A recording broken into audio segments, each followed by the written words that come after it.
It's tough out there right now.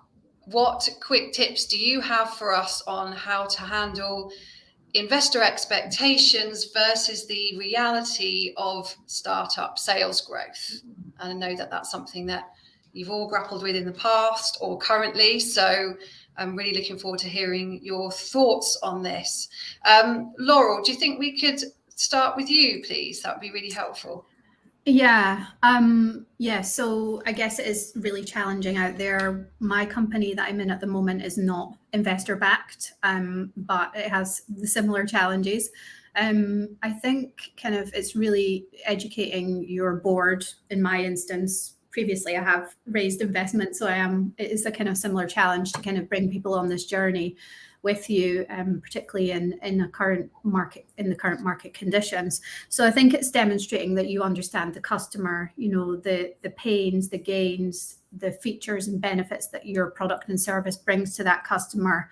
Demonstrating to your board or investors that you know how to win, all the experiments and tests that you're going to run in these market conditions to get that traction or to pivot or to kind of launch a new product or service, whatever it needs to be that's kind of going to adapt to this market condition, that you've got the team and the ability to do that. And I think it's demonstrating that really in-depth customer insight that you kind of need to be aware of, and that you have the right mix of channels that you're activating, the right product market fit, the right model for that market, and you're using the right products in the right channels, because it's very much, there is a recipe for success that I've learned over the past few years, and certainly more recently as well, that if you can structure things in the right way with the right growth loops, etc.,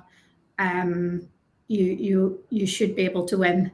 And the message I would say is that acquisition, that retention and engagement really drives acquisition. So if you can get your retention and engagement right, that can help drive your acquisition, and then in turn that can accelerate your payback period. So if you can kind of make sure that you're retaining and engaging your customers, that you're kind of hitting that solving a problem for them, then you can kind of use different experiments to close that payback loop and then get more customers through the process. So that's the advice. I would be very focused on educating your board that you know the product, the customer in detail, and you have the right strategies to engage and retain and therefore acquire new customers.